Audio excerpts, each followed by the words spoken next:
یہ ایک بہت بڑا مرض ہے جو آج ہماری خواتین میں پیدا ہو گیا ہے کہ شوہر کی پتلون سے پیسے غائب ہوتے رہتے ہیں۔ بٹوا وہ آیا، وہ تو بیچارہ گنتا نہیں ہے، روزانہ تھوڑی گنے گا۔ وہ کہیں سوتے ہوئے میں اس نے اپنا پرس رکھا، 100 کا نوٹ غائب ہے وہاں سے، 200 کا روپے غائب ہے، 1000 روپے غائب ہے وہاں سے۔ تو ایک دفعہ میرے پاس ایک کال آئی، ایک صاحب مجھے کہنے لگے میرا 1000 گز کا بنگلہ ہے، میری وائف کہہ رہی ہے کہ یہ میرے نام کر دو۔ تو میں نے ان سے کہا آپ نے کیا جواب دیا؟ کہہ رہے میں نے کہا بھائی میرا بنگلہ ہے تو میں تمہارے نام کیوں کر دوں، تم رہو اس میں، جب تک زندہ ہے رہو، اور میرے مرنے کے بعد تمہیں اس میں وراثت ملے گی، تمہارے بچوں کا حصہ نکلے گا اس میں سے۔ تو کہتی ہے میری بیوی نے کہا کہ کیا تم مجھ پہ ٹرسٹ نہیں کرتے، کیا تمہیں مجھ سے محبت نہیں ہے؟ تو کہتے ہیں کہ میں یہ باتیں سن کے پھر خاموش ہو گیا۔ میں نے کہا یار یہ تو اب میں نہیں کروں گا تو اس کا محبت نہیں ہے۔ تو مفتی صاحب آپ مشورہ دیں میں کیا کروں؟ میں نے کہا اپنی بیگم سے کہو کہ وہ جو آپ کی فلاں چیز ہے نا، سونا گولڈ وہ میرے نام کر دو، اور اگر وہ کہے میں کیوں کر دوں تو بولے کیا تمہیں مجھ سے محبت نہیں ہے؟ تو یہ محبت کا کون سا اصول اور ضابطہ ہے؟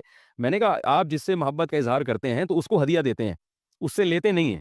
تو آپ اپنی وائف سے کہیں کہ بیگم تم مجھ سے محبت کا اظہار پہلے کرو، اور جتنی چیزیں تمہارے پاس ہے ساری مجھے دے دو۔ یہ جیسے ایسے ہی ہو گیا جیسے کوئی آئے میرے پاس مولوی صاحب سے گلے ملنے کے لیے، یا آپ کے پاس کوئی آئے گلے ملے اور کہ مجھے آپ سے بہت زیادہ محبت ہے، آپ اپنا یہ موبائل مجھے دے دیں۔ تو آپ کہو گے بھائی محبت ہے تو مجھے ہدیہ دے، مجھ سے کیوں مانگ رہا ہے؟ تو یہ عجیب عجیب چیزیں ہیں۔ تو شوہر کے مال میں خیانت کرنا بہت بڑا جرم ہے۔ عورت شوہر کے مال کی محافظ ہے۔ دو طرح سے حفاظت کرنی ہے آپ کو شوہر کے مال کی۔ نمبر ایک، چوری چکاری نہیں کرنی گھر میں، شوہر کی اجازت کے بغیر صدقہ خیرات نہیں کرنا۔ دوسرا، شوہر سے اس کی استطاعت سے زیادہ خرچہ نہیں کرانا۔ شاپنگ کر کے آئیں، اس نے جناب پیسے دے دیے، یہ لو بھائی آپ یہ جو ہے نا رنگٹ چل رہی ہے نا یہاں کرنسی، چلو تھوڑی سی مثالیں یہاں کی بھی آنی چاہیے، 500 روپے اس نے پکڑا دیا، جی ٹھیک ہے جی آپ خریداری کر لیں جو کرنا ہے آپ نے، واپسی پہ آ کے آپ نے ڈبل بل بنا دیا، یہ بھی ناجائز ہے، کہ یہ بھی خیانت میں آتا ہے۔ دوسری بات یہ کہ اس کی استطاعت سے زیادہ خرچہ کرا دیا آپ نے، اس نے بیچارے نے سخاوت کا مظاہرہ کر کے 500 رنگٹ پکڑایا آپ کو، اور آپ نے جا کے جو چیز نہیں لینی تھی وہ بھی لینا شروع کر دی۔ یہ ہوتا ہے۔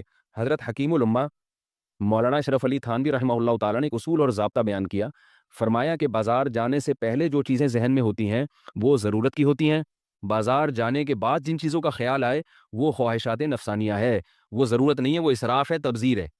تو گھر میں آپ کو جو چیز ذہن میں ہے نا کہ یہ خریدنی ہے، وہ خرید کے واپس آ جائیں فوراً۔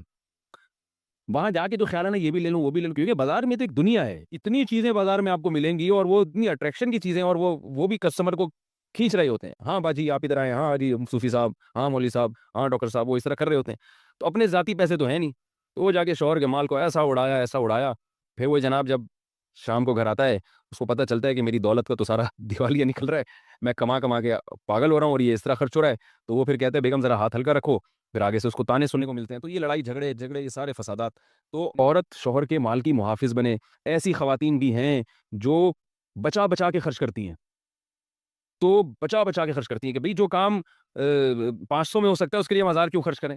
ان کو پتہ ہوتی ہے شوہر کے پیسے ہیں، وہ بیچارہ کما کما کے بھیج رہا ہے، وہ خانسامہ بنا ہوا ہے، یعنی اتنا ادھموا کر دیا اس کو کما کما کے، اس سے کموا کے ادھوا کر دیا اس کو۔ تو اب ہمیں بھی ہماری بھی ذمہ داری ہے۔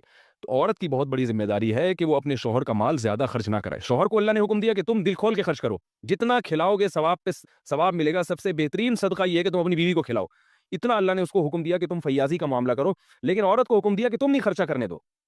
معاملہ الٹا ہو رہا ہے، مرد اپنا ہاتھ کھینچ رہا ہے، دوستوں پہ اڑائے گا، بیوی بچوں پہ نہیں اڑائے گا، اور عورت اس کی جیبیں نچوڑنے کی کوشش میں لگی ہوئی ہے، تو جھگڑے ہوتے ہیں، طلاقیں ہوتی ہیں۔ تو اس لیے خواتین کی ذمہ داری ہے کہ اپنے شوہر کے مال کی حفاظت کریں۔